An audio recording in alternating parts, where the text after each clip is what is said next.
Welcome, everyone. We are thrilled to have you at our second Pacific Connect webinar. Um, Thank you so much for joining us. I am Jenna Lindy Heavenrich, and I'm a research fellow and the director of the Pacific Connect series here at YCAPS. Pacific Connect is YCAP's newest webinar series, which focuses on elevating Pacific voices on issues that matter in the region.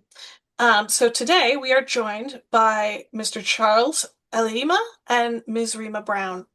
Charles Elima is an attorney at law in American Samoa and serves on the board of directors of the NGO Right to Democracy.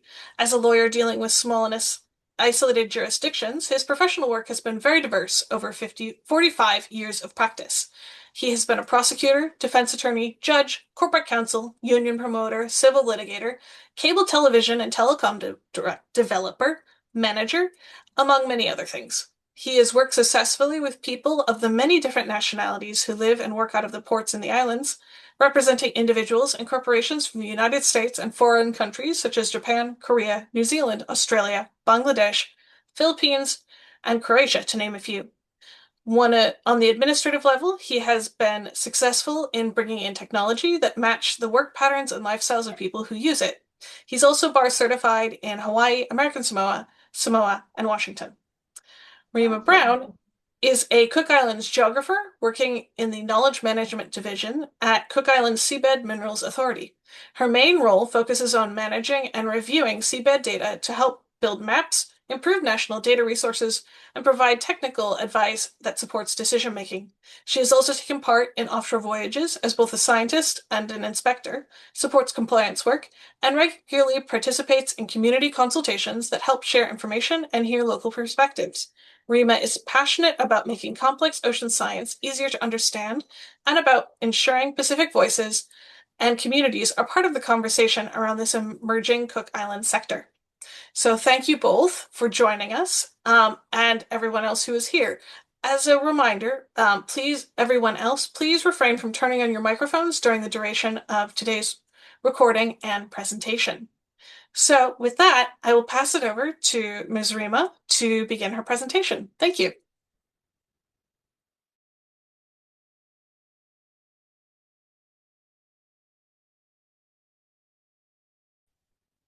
Kia ora, everyone. Can you hear me? Yes, Yes, we this is can. clear. Okay, great. So my name is Rima Browne, and thank you so much, Jenna, for the introduction. And it is a pleasure and an honor to be here today with everyone as part of this Pacific Connect webinar. So I'll just jump right into it.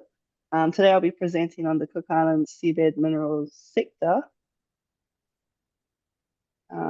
And I thought I'd just give a quick introduction to the Cook Islands for those who may not know where our tiny little nation is.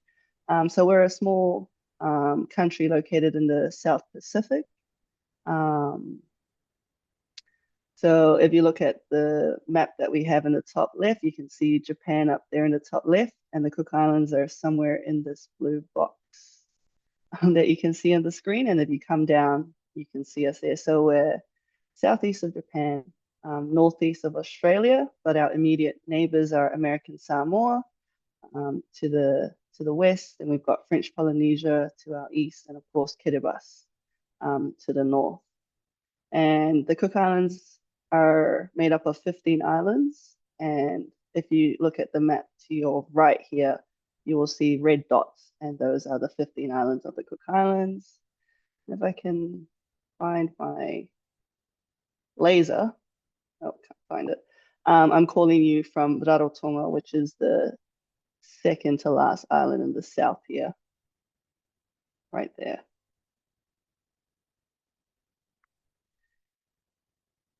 And so seabed minerals is not new for the Cook Islands. It's been a long-term vision for our people since our very first Prime Minister, Sir Albert Henry.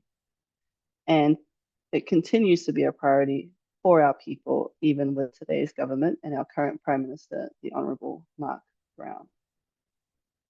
And the ocean is very important to us. As you can see a quote here from our current Prime Minister, it's always supported us, and we will not do anything to impact its ability to continue to support our Cook Islands way of life.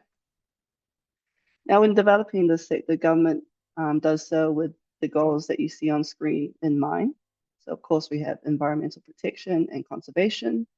We also have the advancement of knowledge through research.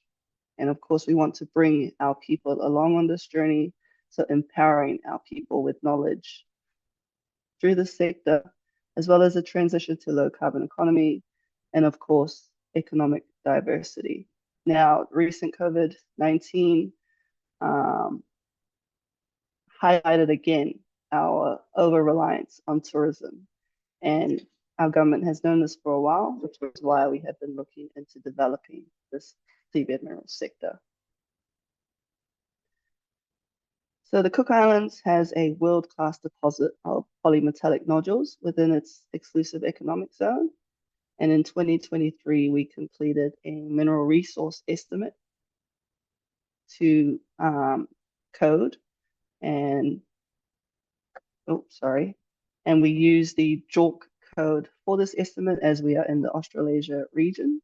And basically what it tells us is that the Cook Islands has an estimated total nodule abundance, or sorry, tonnage of 6.7 billion wet tons. And now what's important to note with Cook Island nodules, the metal of interest is cobalt.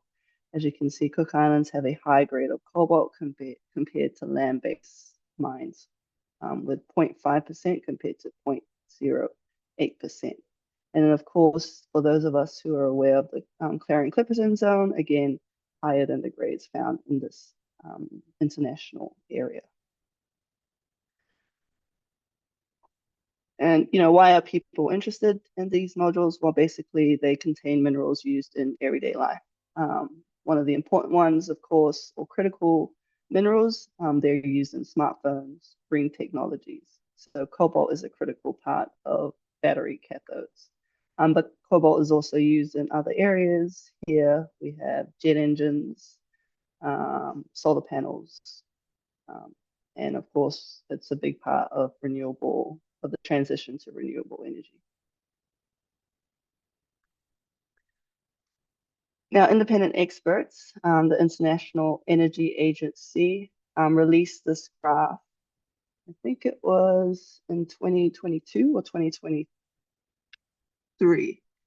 And basically, where you see this black line coming up, graph again, if we look at the plotted line in black, this is just showing consumption of cobalt in tons over up to early 2025 or just before 2025. And so the colored lines that you see coming off of these lines are predicted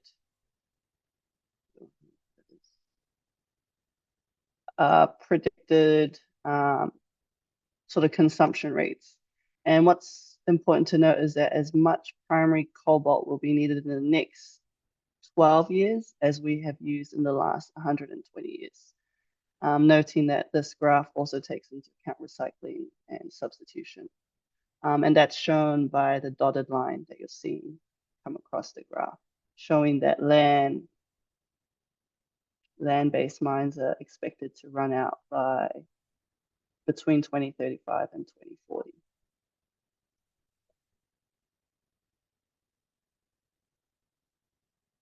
Someone is requesting remote control of the computer. Find that. And so who are Seabed Minerals Authority and what do we do?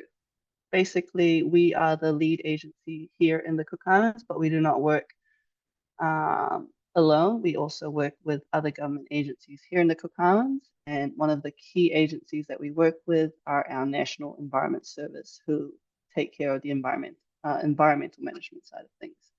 And of course, we work closely with our Ministry of Finance and Economic Management and our Ministry of Transport, with a number of other agencies as well. So we oversee all the activities, but we are not a commercial entity or project developer. So our core responsibilities are here. You can see them listed on the screen. Within the Seabed Minerals Authority, we have 4 divisions. Our office has 11 permanent employees. I work within the Knowledge Management Division, and we are made up of 3 full-time staff.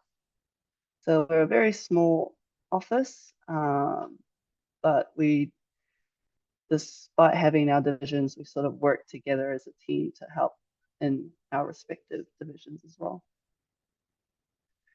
We have key stakeholders involved within the sector. One of them are our Seabed Minerals Advisory Committee, and this is made up of community leaders in the Cook Islands. So from traditional leaders to religious leaders, a representative from the youth, and of course, I mentioned our traditional leaders.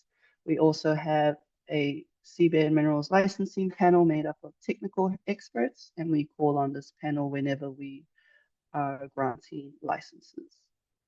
And so the first time we used this panel was back in 2021, 2022, when we had our tender for exploration licenses. We also have our civil society, so made up of our environmental NGOs, who we try to update as much as possible and collaborate with on different kinds of projects that we might be running, um, to let them know that they're able to participate as observers, or if there is certain projects that they would also like to collaborate on. And then of course we have our 3 license holders, our exploration companies who all have offices here in the Cook Islands, and then our most important stakeholder of all, Cook Islands people, whom we consult with quite regularly, if not in person, then through our website, social media, and of course, the local news. Now, what's special about here in the Cook Islands is we have 3 pillars of society, Ngā Kurupo Toru.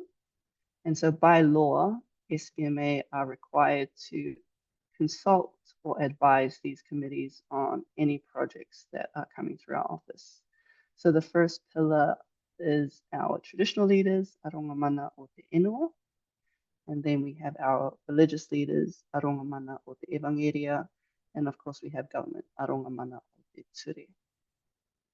And so usually what happens is whenever we go out to consult with our Cook Islands people, we try to take representatives from each of these pillars with us to ensure that their voices are also part of the conversation. And when we've gone out to consult our people, here on the screen, you can see some of the key issues that have been raised, mainly around governance and social perspectives. It's interesting that the environment sometimes is not one of the first questions that we are asked when we do stakeholder consultations, but we note that it is also important to our people. Most of the questions we get is around management of the sector, and if it moves to the commercial side of things, how will the revenue be managed? And as we consult with our people and receive this feedback, we're trying to incorporate it into our policies and messaging going forward. Now, a robust regulatory framework. So in the Cook Islands, we have a legal framework that we can rely on to effectively manage the sector. On this first level, you will see the relevant acts. In the Cook Islands, we have the Marae Moana Act 2017, which establishes our country as a multi-use marine park. And basically all other acts in the Cook Islands sit under the Marae Moana Act. Then underneath that, we have exploration activities, which are the only activities happening right now in the Cook Islands. And then we have our regulations for these activities. And then we also have on the other side in the red oval, mining activities. So we do have our mining regulations in place right now. And then at the bottom, we have our standards and guidelines, and these are in a different shade of blue. So these are mostly complete. And then we also have the mineral harvesting standards and guidelines, which are still progressing. And that is the same for our Sovereign Wealth Act, which will give us the instructions for where the revenue made from commercial activities, how that will be managed, and where it will sit. And so as you can see, a lot of these have been updated more recently. So we have gone back to look at our legal framework and sort of see where we can make improvements, how it can be more fit for purpose, and those have slowly been rolled out over the last 3 to 5 years.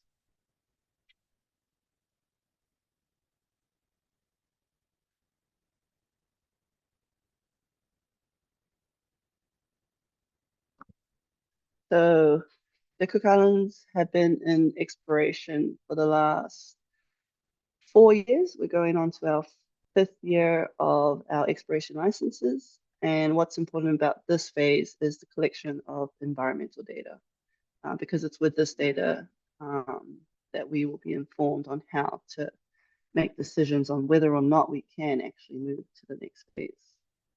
And until that time, government is only allowing for exploration, and we will continue with this scientific research until we can get an answer on whether or not we can progress. So the onus is on our license holders. So since granting licenses in 2022, companies have been mapping the seafloor, collecting seabed samples of our nodules, our muds, water chemistry. And just this graphic on the right just shows you how many expeditions our license holders have carried out. And underneath, you can see that we've had 12 scientific research cruises. So something that our knowledge management division runs is a research permit, which allows for exploration outside of these licensed areas. Because basically our license holders are only able to do exploration within their areas of license, and the Cook Islands are also interested in, what's happening in the areas outside of these license areas. And the Cook Islands have led 3 of those marine scientific research expeditions, and you can just see how much data and area is being studied over the last 4 years here in the Cook Islands. And we have 12 terabytes and more of data that we currently have gained since exploration has started here. So this is just a quick slide to show you how big our country is. We are a large ocean state. While we are only 0.01% land, we're 99.99% ocean. And so in this map, you'll see the dashed circles around each island. So these are marine protected areas established under the Maritime Water Act. And basically no commercial activities can occur within these MPAs, which includes seabed minerals activities. Our polymetallic nodule field is the green shaded area that you can see. That's approximately 900,000 square kilometers. And where you see these hatches and the diamonds, these are where our exploration licenses are located. So about 13% of our EEZ will be explored during this exploration phase. What you're seeing on the screen are some of the key environmental issues. We note that these aren't the only impacts that can occur during seabed minerals activities. And we also note that impacts are all throughout the water column. And these are the questions that need to be answered during this exploration phase. How will the license holders address fisheries issues, noise issues, and sediment plumes and so forth, if they're wanting to go to the commercial phase? And now, what are the environmental requirements from the government side of things? So our license holders need to submit 2 studies if they want to be able to go to commercial mining or minerals harvesting, and one of those studies is an environmental impact assessment. And this is managed by our National Environment Service, so we do not issue this permit. So basically, the EIA needs to be comprehensive, needs to follow the Environmental Act, our regulations, our standards and guidelines, and of course, all the baseline data that they're collecting during the exploration phase, as well as through marine scientific research, will all feed into that final EIA. And even if the answer is yes, they can go ahead. It's not yes forever. They also have an environmental monitoring and management plan, which kicks into force during the extraction or mining phase. And basically, we need to keep checking this throughout the extraction phase to see whether or not the yes is still a yes. Now we have a lot of environmental components or work that takes place. And so what we put in place here in the Cook Islands to manage it all is a ecosystem-based management framework. And basically, it's a toolbox where you see the green box that is the contractor or the license holder who manages the project side of things. So it's your usual EIA. So they've got to do the scoping study, submit the EIA, have their environmental management system. And that all feeds into whether or not they will get a project permit. And then in the middle here, you sort of have your environmental principles and international obligations. You also have your environmental baseline data that will then feed into the decision process of whether or not a project permit is granted. And here on the left, you have the blue box, and this is managed by the government or Seabed Minerals Authority. You can see this is where marine scientific research lives. And what's key to note is the Strategic Environmental Assessment, which is a program that SBMA recently completed at the end of last year, which started in 2020, end of 2022. So it took us about 3 years to complete this environmental assessment. And all the studies that make up this assessment are available on our website. So they all have reports that were published on each of them. And basically, we like to think of the EBMF as a bicycle.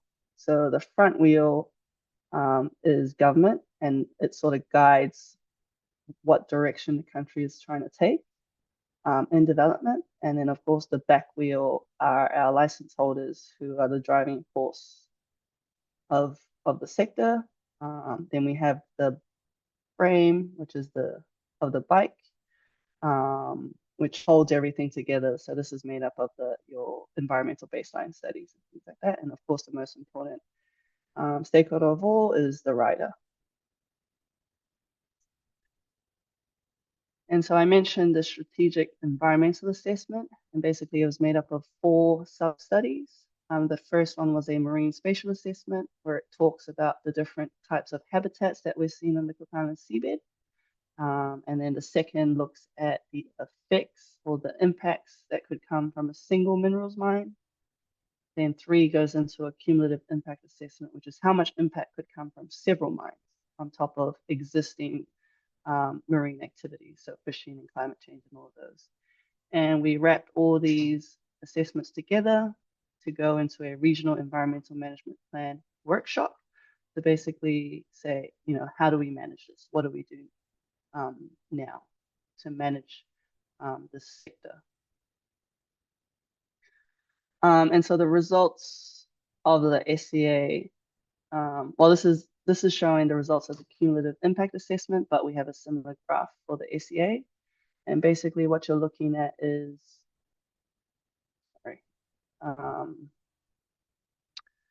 a graph of extent against severity. And on here, you've got every sort of impact from seabed minerals activities that you can think of. And basically where they land on the graph tells you how significant an activity is with regards to its impact. So if it's in the green, these are well understood. These are sort of low severity.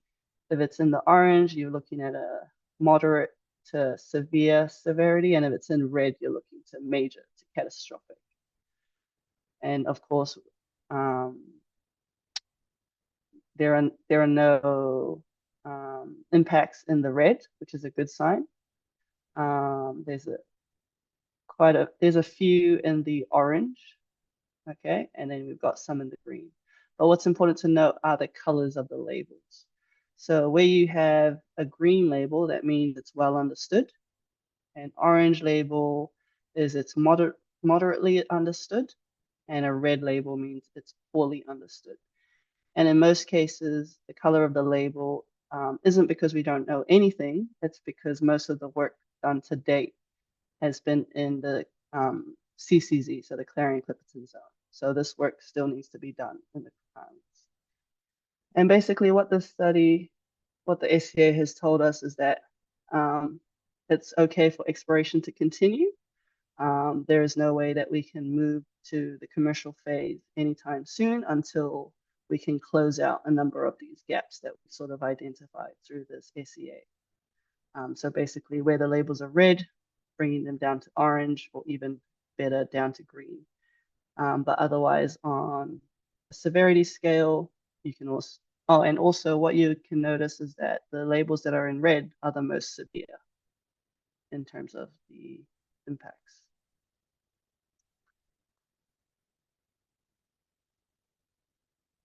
And we had a bunch of independent experts review all of these studies. And we also consulted with 20 plus stakeholders on each of the studies.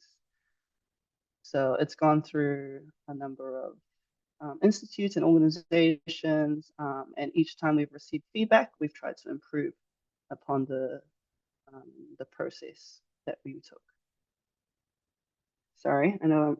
Oh, I have 30 seconds left. I'm almost done.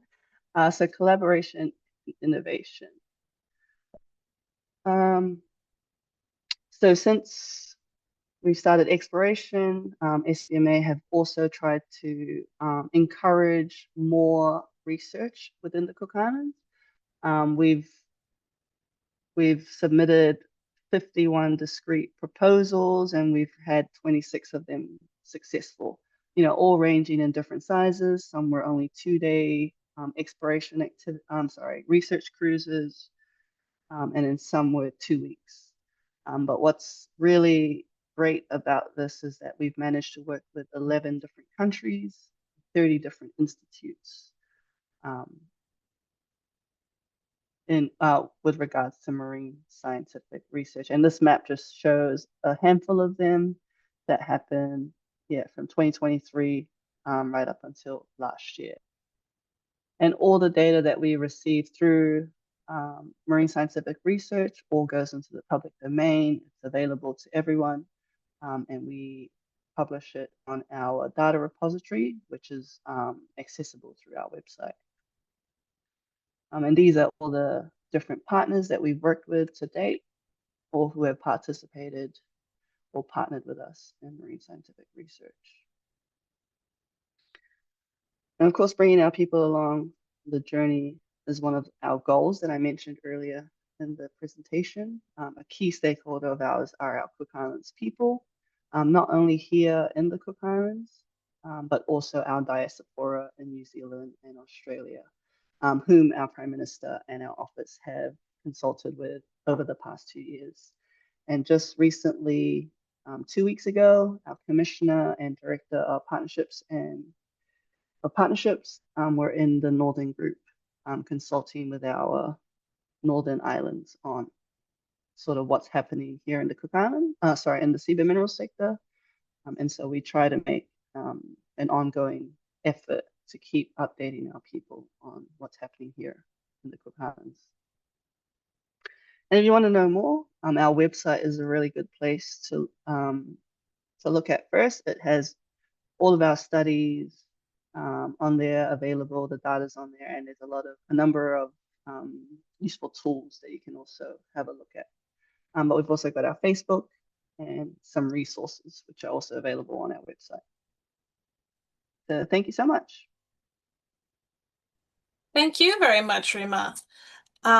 Let's pass over the microphone now to Charles. Well, thank you, Jenna, and thank you, Rima, for your information given on what's happening on our neighbors in the Cook Islands. American Samoa is the United States territory, and as a result, it is under the jurisdiction. The oceans are under the jurisdiction of the United States of America and not under the government of American Samoa. The United States of America has the largest EEZ, economic zone, in the Central Pacific, owing to the fact that it has American Samoa, Rose Island, Swains Island, and a number of atolls heading up to Hawaii. So if those circles of economic zones, called the EEZs, are taken into account, just as Rima has shown the EEZ area that is under the Cook Island jurisdiction. I think the United States has the largest EEZ zone, and the Cook Islands has the second largest in the Central Pacific area because of this. Now, in listening to Rima, I can see that the Cook Islands is part of the United Nations Convention on the Law of the Seas, which basically is an attempt to regulate the areas of mining and of the oceans, and those were passed as the convention was passed in 1984, modified a bit in 1994, but the United States has never become a part of it. They're the only large government, I think, in the U.S. in the world that has not become part of this. But because America is so powerful, and in terms of what it controls, a lot of what is done under what they call the Deep Seabed Mining Hard Mineral Resources Act, which was passed in 1980, which was an attempt to be a bridge, because the expectation at that time was that the United States would become part of the United Nations Convention on Law of the Seas, but because of the politics of America, they never did. So since 1980, the resources that are within the United States exclusive economic zone in the Central Pacific have been governed by this Deep Seabed Hard Mineral Resources Act under the American government. That means that anybody attempting to get into and explore deep sea mining within the American Economic Zone in the Central Pacific would have to go get a license from the National Oceanic Administration. In the past, the National Oceanic and Atmospheric Administration have been very much into developing a good environmental controls over the programs for deep sea mining. And we're working very closely with the other countries that were operating under the Law of the Sea Convention to try to develop uniform processes to handle deep sea mining. Unfortunately, with our new government under President Trump, they have sort of wanting to go their own way. And in April of 2025, President Trump issued Executive Order 14285, unleashing America's offshore critical minerals and resources, which basically directed federal agents, including NOAA, to advance seabed mining activities as part of a broader national effort to secure reliable supplies of critical materials. This became the impetus for what has been happening down in American Samoa, where a particular company has established a United States subsidiary company, which has then applied for a license to the National Oceanic and Atmospheric Administration to do the deep sea mining within the American exclusive economic zone. In doing so, they are supposed to give out put something out for public comment. They didn't do it properly, so we at the American Samoa government, for the exploration within the area around American Samoa.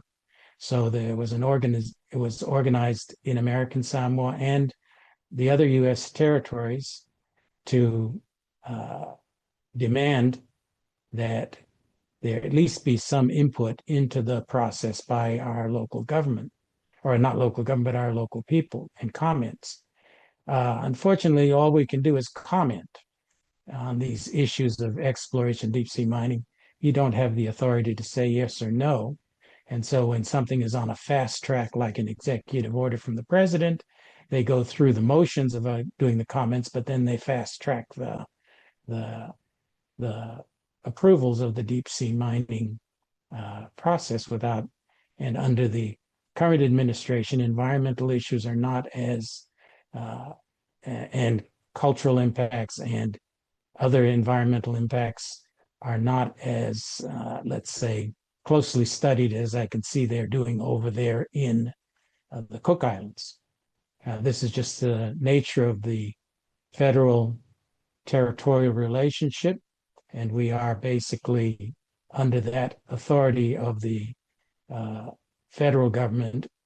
And if they do, from what I can read with respect to this mining company that wants to have these leases, they would like to get to the extraction as quickly as possible, meaning that through whatever process that is put up, whatever small process that might be put up with respect to protecting the environment, the executive order would, I think, weaken and not do basically what the Cook Islands is doing to really explore the possible impact. I think there's a real danger, and this is a real concern for the island territories, that they're just going to go and allow it and then deal with the cleanup later.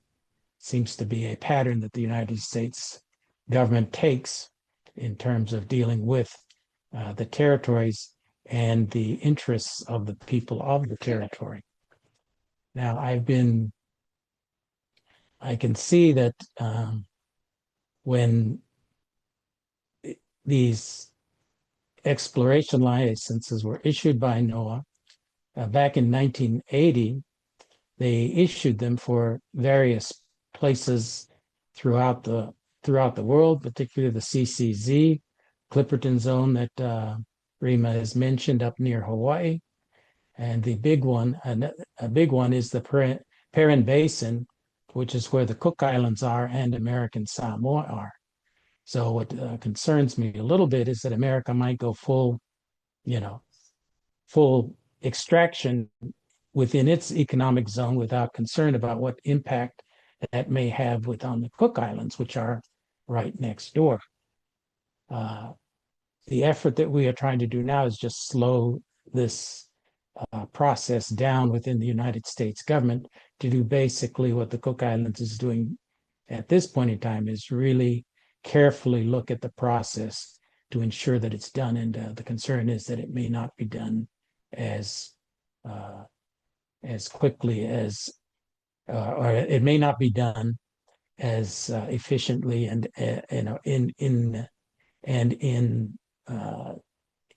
ensuring that environmental issues and the concerns about the fisheries are clearly explored.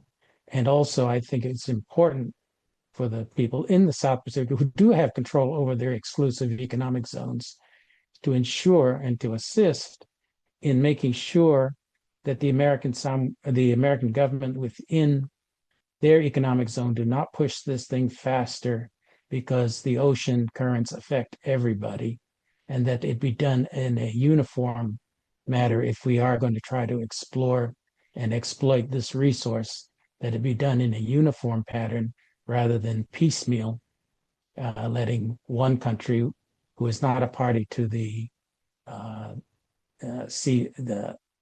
not a party to the Convention of Law of the Sea and the International Seabed Authority to be able to exploit faster, because that also then puts pressure on the people that are trying to do this environment in an environmentally sound process puts them in a pressure to try to also cut corners. So these are the issues I think that really need to be looked at. Uh, the territory of American Samoa has been part of the United States since 1900. They do have their environmental protection agency that is a territorial agency, but its authority extends only 3 to 12 miles out into the ocean. So they don't have this large area that the Cook Islands is set aside around the islands.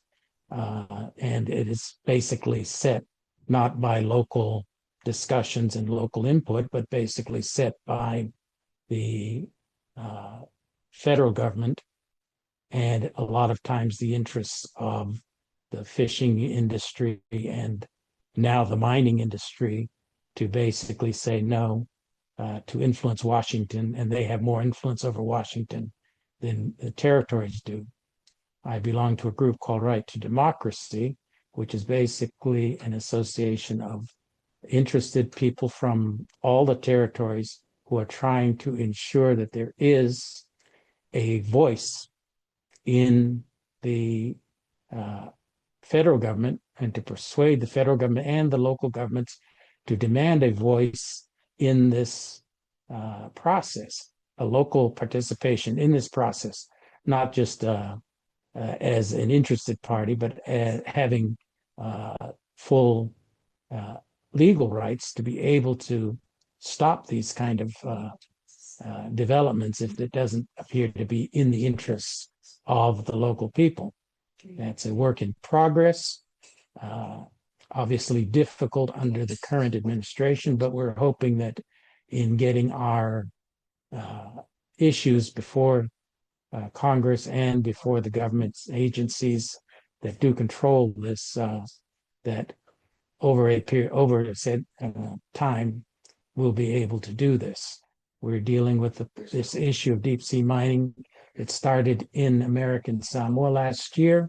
It's now been expanded up to the Northern Marianas, where the same company is attempting to get licenses up there.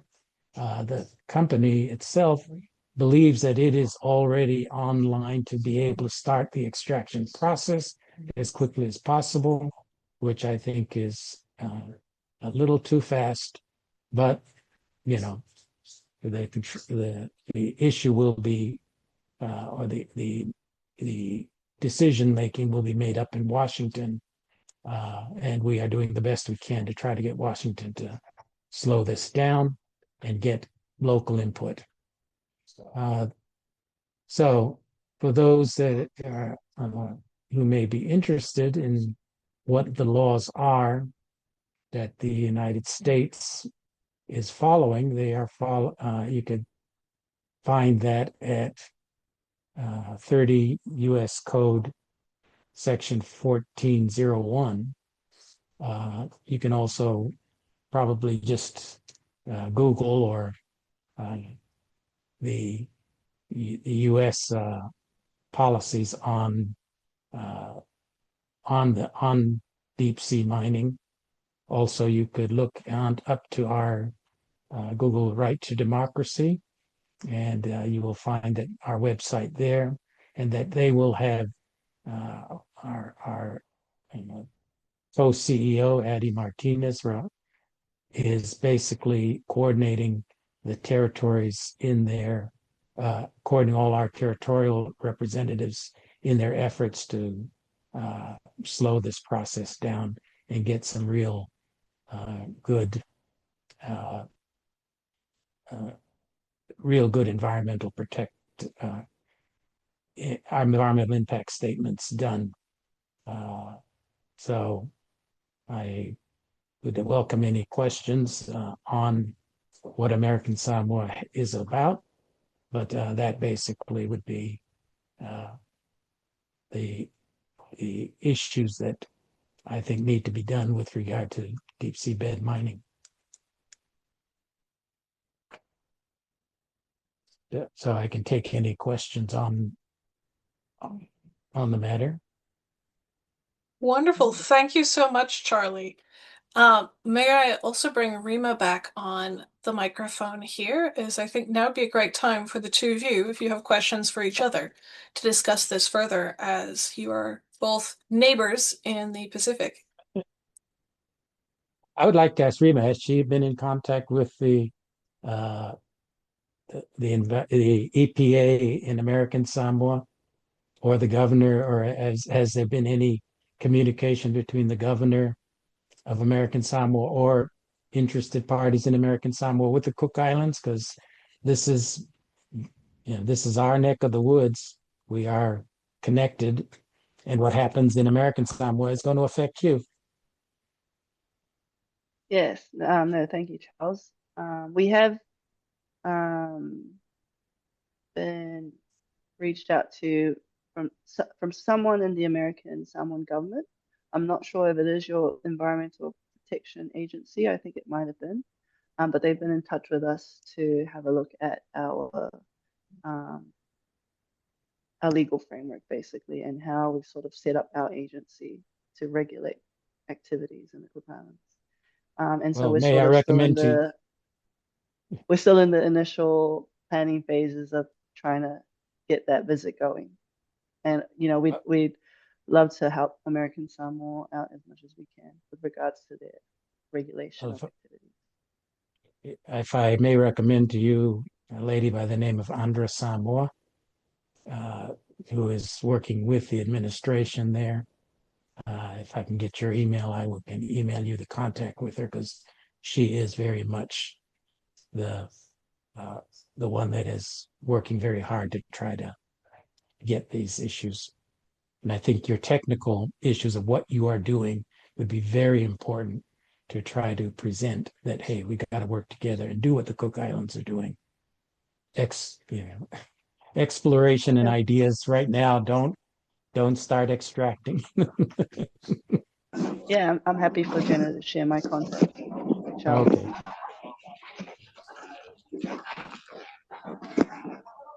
Uh, Looks like someone else.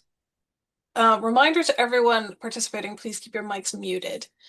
Thank you very much. Rima, do you have any questions to pose to Charlie? No questions, but I just want to say thank you for your talk. It's very interesting to hear about the situation in American Samoa. And as I mentioned, we have had an initial intro to government of American Samoa, and the Cook Islands are very open to sharing sort of the steps that we've taken to develop our sector here, and of course help you with making sort of those right steps to ensuring that you're, I guess, going through the right phases before making a decision.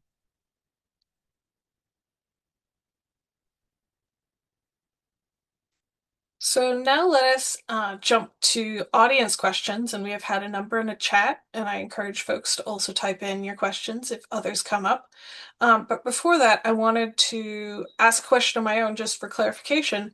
In both American Samoa and in the Cook Islands, how soon do you think actual mining could occur? How soon do the mining companies want to start? Um, just so folks have a sort of timeline of exploration to mining as we go forward. For American, go Yeah, ahead, you can Rima. go first, Charles. Oh, okay.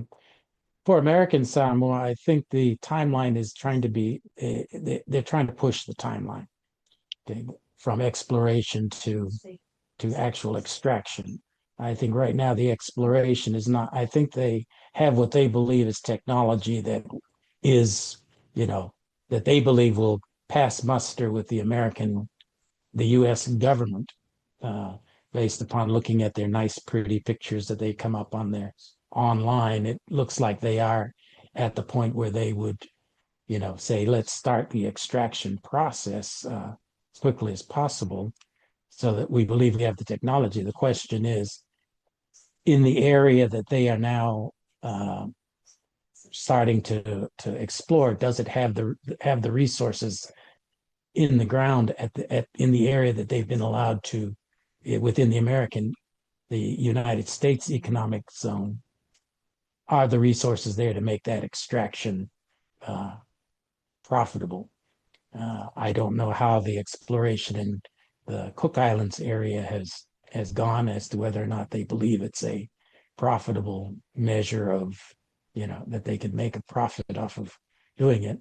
I think a lot of these issues have to do with, from my understanding, is they really need a long area of flat land to be able to run this machine over the seabed. Uh, the topography, in American Samoa, since it's so close to the subduction zone in the Tonga Trench, is very broken. And so I don't know how effective they can be. So I think their exploration is not whether or not to do it. Their exploration will be, is it feasible economically to do it? And once they see that it's economically feasible to do it, they will get at least under the current administration in the U.S., they will get the permit through as quickly as possible once that feasibility financial the feasibility is done. That's my impression what's going to happen. Yeah, and here in the Cook Islands, we don't really like to put a timeline on when mining will occur. It's really comes down to those two studies that I mentioned during my presentation, which one is being the environmental impact assessment, and the second, which I didn't mention, was the pre-feasibility study, which Charles has just touched on. So the onus is really on the companies to show us that what they're proposing, um, one is environmentally sustainable through the EIA, and then of course, Charles touched on it again, it's economically feasible through the PFS as well as technically feasible.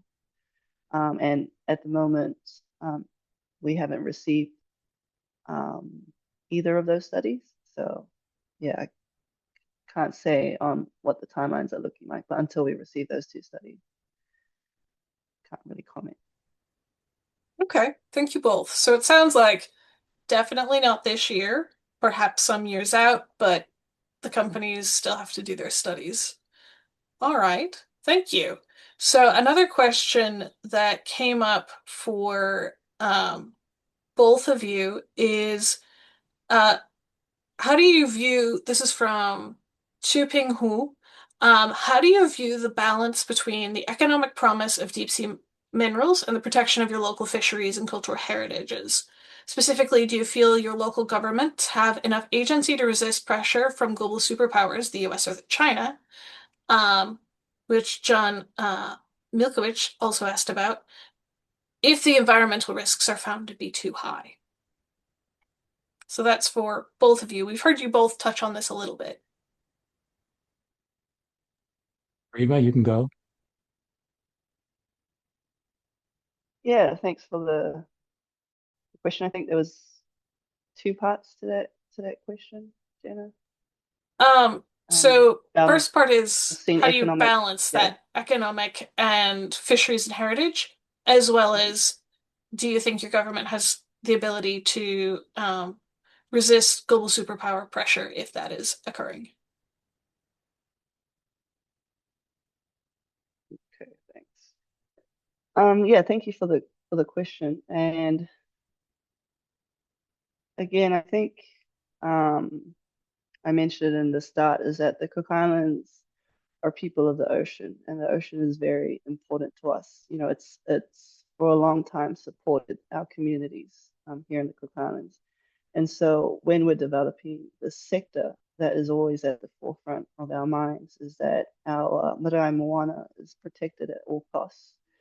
Um, and then, of course, we have the development of the sector coming into play to sort of lift the standard of living here in the Cook Islands. And that's always a balance that needs to be held. And so, again, our government is taking a science-based approach, and we're relying on these studies that are going to be submitted by the companies to show us that the activities that they're proposing will not compromise our ocean, our marae moana, to show us that they can occur side by side. And right now, current government policy is that if that is not able to be shown, then we will not progress to commercial side of things. But then, of course, you raise an interesting point on resisting global superpowers, and that's something that I can't comment on. That's way above my pay grade. Uh, but I think the Cook Islands so far in their messaging has been very consistent, and that's we are taking a science-based approach. And until the science tells us that we can progress to commercial mining, we'll continue with the exploration phase. I wish I could Wonderful. say the Thank you. same.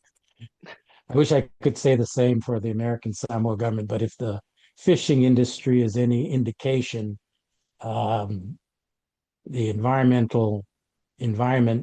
takes second to commercial fishing, uh, and the same because back during the Obama administration, he did make a large area of the Central Pacific under the U.S. zone uh, a place where there would be no fishing because of the tuna stocks were crashing. And in the 90s and 2000s, they uh, created this reserve area that you couldn't fish in. Uh, President Trump has undone that. There was an effort to try to stop it in court. The American Samoa government came back gangbusters and say, oh, no, no, support reopening that fishing ground, even though that is the place where the tuna, basically breed.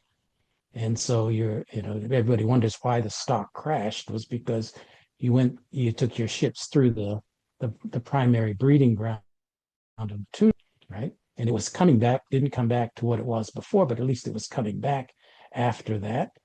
But now it's going to crash again because now the American purse seiners are allowed to go through the area again. And again, this is an area that will affect everybody because the tuna don't respect EEZs. They'll, the entire Pacific stock will probably, if they do this extensive refishing of these grounds that had been set aside, is going to crash again. Same thing I can see in the deep sea mining with respect to the government. The government's reaction now with the deep sea mining was initially because of the public outrage and also with the support that we had given from the other territories. It became politically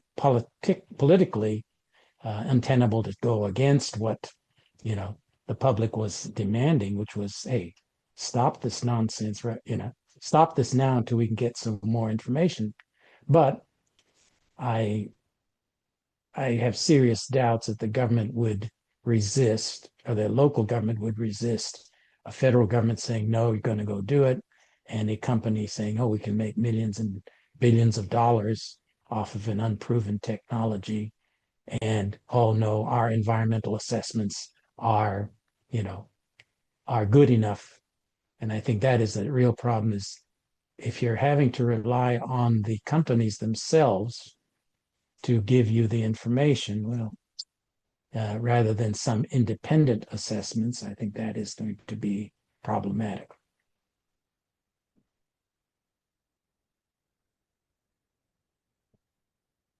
I can't hear you. Jenna, you're Sorry about muted. that. As a, apologies. As a follow-up to that, Rima, I wanted to ask, what does the Cook Islands do to ensure that those environmental assessments are valid and complete?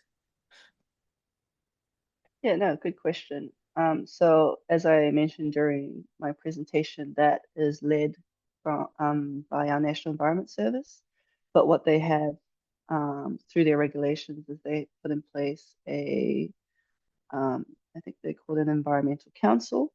So the EIA will be submitted to them, and this will be reviewed by the council, and they have the ability to call on environmental experts to also independently review the EIA. What also happens is that the EIAs must go out for public consultation. I think it's a period of 4 weeks. So the public also have the opportunity to get eyes on what they've proposed or what their EIA looks like, and also provide comments and feedback on these EIAs that are published. And so even before a decision can be made on whether or not an EIA is approved, there are these processes in place to ensure that it is independently reviewed and independently reviewed by technical experts. Thank you very much. And here we're seeing one of the major differences, even though you're neighbors, between the legal frameworks of a US territory versus an independent country. I think a sort of follow-up question to that for Rima comes from Kawamura-san, which is how much is the New Zealand government involved in the EIA and multi-actor negotiations on deep sea mining and development environmental projections in the Cook Islands? And that might require a slight explanation of the relationship between the Cook Islands and New Zealand. Yeah, so the Cook Islands is a sovereign country. We have our own government. Our relationship with New Zealand is a free associated kind of relationship. So we have our own government, we vote for our own politicians, and our government pretty much run everything within our exclusive economic zone, where New Zealand comes in as sort of on our defense side of things. But at every point, sort of key decisions, governments through our foreign affairs will advise New Zealand on what's sort of happening. Otherwise, all decisions are made within the country and within our own government. Thank you very much. So a question now for Charlie from Daniel Mendel. Have you commenced any sort of legal proceedings to stop the activities? It sounds like a temporary restraining order or injunction should be able to be gotten in this case.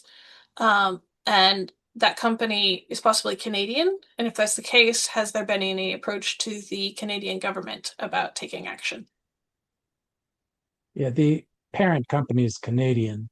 The subsidiary company is a U.S. corporation or a U.S. company. And the reason why they do it through the subsidiary is because the subsidiary can get this license from the United States government because it's a U.S.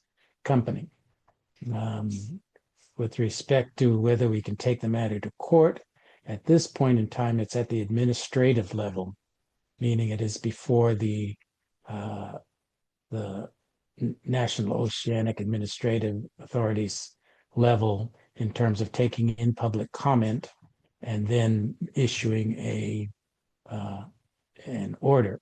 Now, if their order says we're just going to do what the Cook Islands are doing, exploratory only, and give us environmental impacts and do the things that basically the Cook Islands are doing, then probably that would be fine because we're just doing exploratory and we're not doing extraction. But once we get to that, but if it comes out that they fast forward this license and issue an extraction order, then perhaps there would be potential for filing for a restraining order.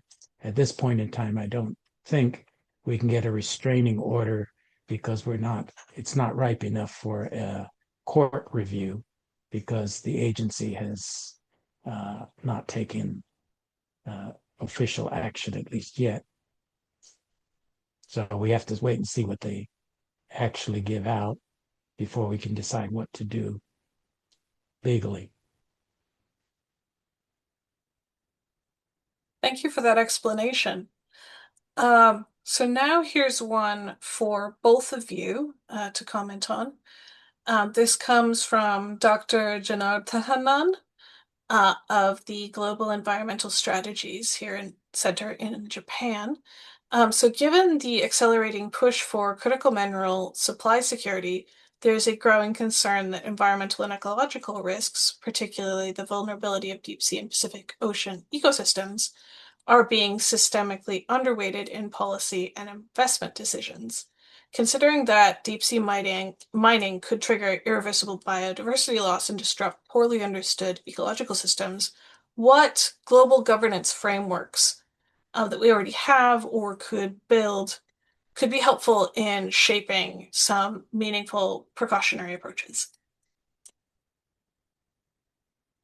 I'm happy to go first, Charles.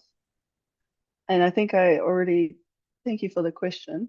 I touched on it briefly in my presentation. Here in the Cook Islands, we have the ecosystem-based management framework that we help to manage all our environmental programs. And basically, it's built into our system, our processes.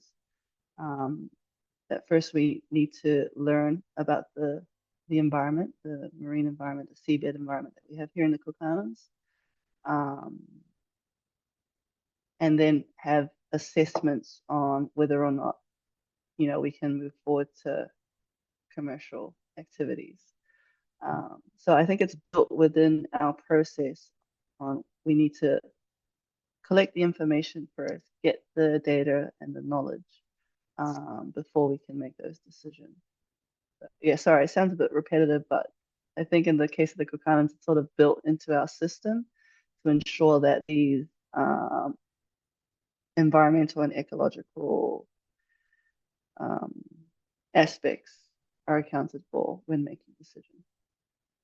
I wonder if your ecological system that you've built could perhaps be blown up into some sort of multilateral system, whether that's with the Pacific Islands or globally. It seems like it's quite robust. Yeah, the strategic environmental assessment that we followed isn't something that we created ourselves. We took it from another jurisdiction that also ran it, and we sort of just made it fit for purpose for the Cook Islands. So I think it definitely can be replicated in other jurisdictions. My view on this thing is it depends on what the geopolitical issues are here.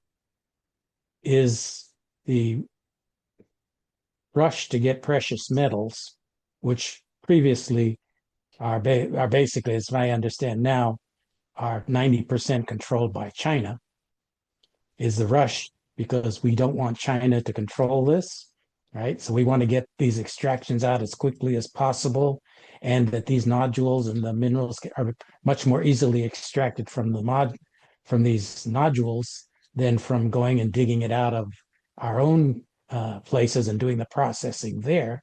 If that is the impetus to try to get to destroy the environment, then I think that is an inappropriate thing. I think what we should, I think the important thing to do is to say those countries that are part of the United of the Law of the Sea compact, because they make up the majority of the country. Russia, China, everybody but the U.S. is on the big dogs, have signed on to this. So I think it is important that at least at some point in time that you strengthen the law of the sea, and then hopefully, if there is a change of administration in the United States, to have the United States sign on. Because the reason the United States hasn't signed on to this is because of all these other issues that they want to control. They don't want, they say the law of the sea. If they sign on and make it a treaty and it becomes the law of the land in the United States, oh, that's going to, America's going to give up some of its sovereignty or its control. So I think the important thing now is to try to convince the United States public and the United States Congress to say, and others to say, no, law of the sea, you are the biggest dog in this, in terms of ownership of and the finance and in this financial world, and you should be the one that should be a part of it. In fact, you are actually the one kind of leading this law of the sea convention back in the 1970s. I remember I was going to law school, and one of my professors was one of the leading law of the sea professors, John Van Dyke, in the Pacific region at the law school in Hawaii. So we worked a little bit as law students on that back in 78, 79, 80, while these conventions were being, were being organized. So I think that, it is a matter of really getting the United States to commit to this, because unless the United States commits to it, it's going to be extremely difficult to stop this kind of thing, because the United States controls economic zone, controls, you know, most of the Pacific, and has the resources and the financial ability to do this exploration without, you know, getting without the concerns of the other countries. So I think that is, I think, the most important thing that you could do to try to at least uh, to prevent this kind of rush. Thank you. That's definitely something to keep in mind, especially for Americans, if there's anyone here concerned to talk to their local politicians about, if that's the case. Um, so I think we have time for one more question here. Um, let's see. So I think both of you mentioned that there are marine protected areas within your territories. And so I'm curious what the relationship between this exploration for mining and your marine protected areas is in your areas.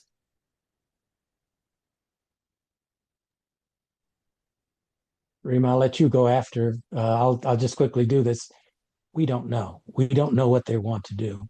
We don't know the impacts because we just learned about it last year, and we don't know what the technology is. And I can guarantee you, a lot of their technology is under, uh, you know, uh, is not going to be made available because they don't want other people to know, you know, their little secrets about how they do what they do.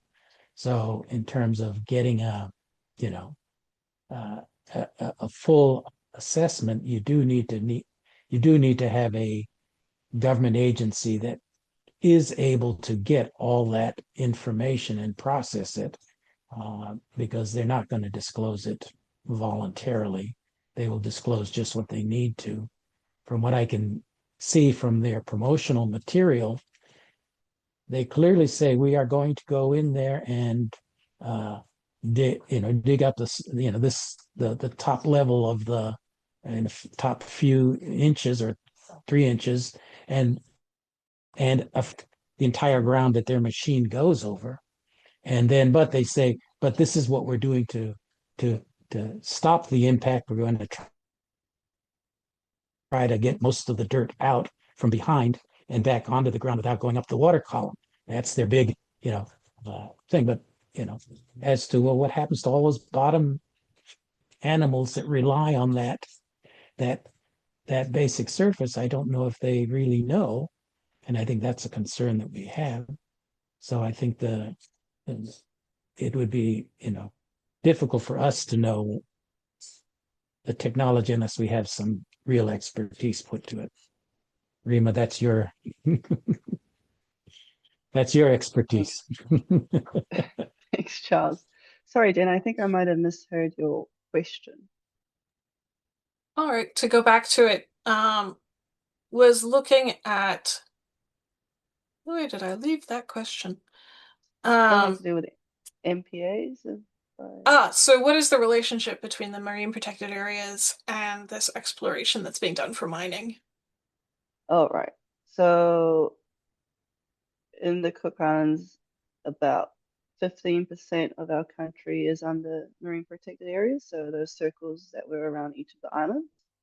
And no commercial activities, so commercial fishing and seabed minerals activities, and that includes exploration, can occur within those MPAs. And now when it comes to, say, should we move to the commercial phase and the impacts that could, impinge on those MPAs, these are mining plans that we would expect from the companies to provide. But until an EIA is submitted, we really don't fully understand the extent of these impacts. Early studies are showing that the plume isn't going tens of thousands of meters, it's maybe hundreds, sorry, of kilometers, it's maybe hundreds of kilometers. So, which is why it's really important that government are taking the science-based approach. So until we can get that an actual EIA submitted to us, yeah, we can't comment on the impacts that we could be expecting. Thank you both. Do either of you have any closing comments that you'd like to add?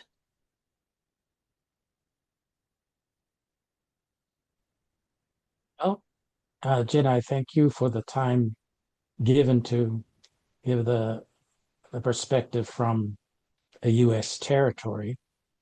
I believe that we have, laws, and we do have laws that can be enforced strictly or enforced uh, very loosely. And that really depends on the quality of people and the dedication of the people that are there to enforce those laws. I, you know, and the reason why it's been such a long time from 1980 when they started to do these mining up to now, there hadn't been mining because the environmental impact from the United States EPA was, you know, they were scientists actually doing a good job of saying, no, the environmental impact is going to be this and it's going to be terrible. And that basically slowed everything down until now they're saying, well, we've got this new technology that will address those issues. I think that if there was a technology that large companies that had invested back and got licenses back in 1980, we had 40 years for them to come up with something. And they should have been 40 years come up with something that would be satisfactory to an EPA that worked. The only reason it's interested now in the United States is because now we have an administration which is willing to throw away all of those environmental concerns uh, in the pursuit of just scooping and letting things fall where they may. So I think that's the issue that needs to be addressed. It's an American issue, but it's going to affect the entire world or the entire Pacific. So that's my 2 cents. Thank you. Thank you, Charles. Yeah, and just from me, I want to say thank you again, Jenna, for having me be part of this seminar. And it was lovely to also hear from you, Charles, and what's happening in American Samoa. And I think it's important to note that the Cook Islands are only in an exploration phase. We're simply weighing up the opportunity that we have presented before us. We're doing it in an extremely measured and considered way. We're 4 years into an exploration phase. We're overseeing license holders with world-leading, robust practices to sort of protect our marae moana. So no decision has been made from our end yet, but we'll continue with this exploration phase as responsible, I guess, large ocean state. But thank you everyone for today.